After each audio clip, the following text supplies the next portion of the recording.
Halo Sobat Penjelajah, selamat datang kembali di channel ini. Pernahkah kalian merasa bahwa gunung bukan sekadar tumpukan batu dan tanah? Bahwa di balik kabut tebalnya ada mata-mata yang mengawasi setiap langkah kita? Di channel ini, kami tidak hanya bercerita tentang keindahan alam. Kami membawa kalian menyelami sisi gelap dari legenda Nusantara. Kisah-kisah nyata, mitos yang terlupakan, dan horor yang mungkin sedang terjadi di sekitar kalian saat ini. Jika kalian berani menghadapi ketakutan, jangan lupa untuk like, komen, dan yang paling penting, subscribe. Karena setiap dukungan kalian adalah bahan bakar bagi kami untuk terus menggali cerita-cerita kelam lainnya. Siapkan mental kalian.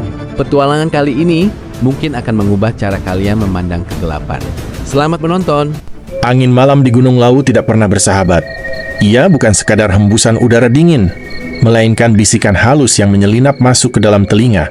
Seolah-olah gunung itu sedang berbicara kepada mereka yang nekat mendaki saat bulan purnama redup. Saliman, Bang Pai, dan Nur Santoso duduk melingkar di dalam tenda tipis mereka di pos Cemoro Kandang. Ketiganya berasal dari Pangandaran, Jawa Barat.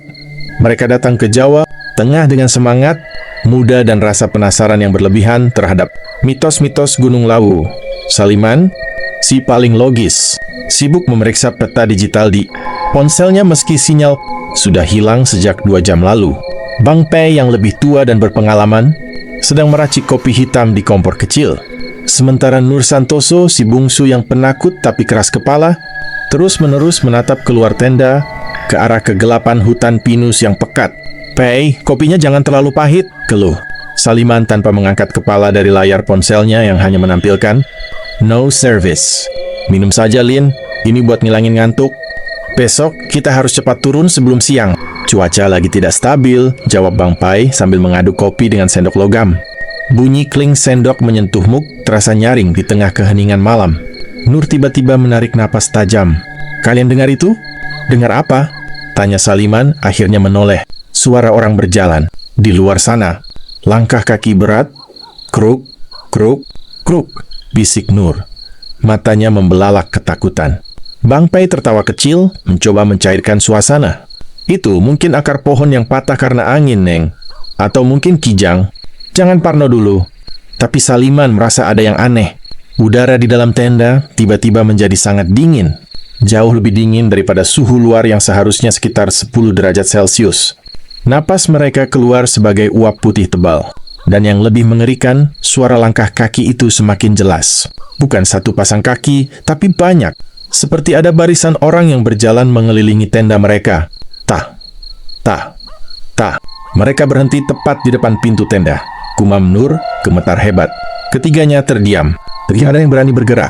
Tiba-tiba, kain tenda mereka tersentak keras dari luar. Seolah ada tangan besar yang mencengkeramnya. "Siapa di luar?" teriak Bang Pai mencoba memberanikan diri. Hening. Hanya suara angin yang menderu kencang. Kemudian sebuah suara parau, seperti orang yang tenggorokannya penuh debu, berbisik dari balik kain tenda.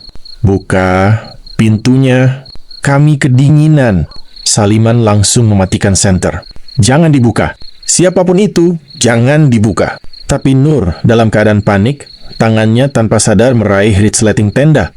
"Mereka minta tolong, Bang." "Nur, jangan!" seru Saliman. Namun terlambat. Resleting itu terbuka separuh.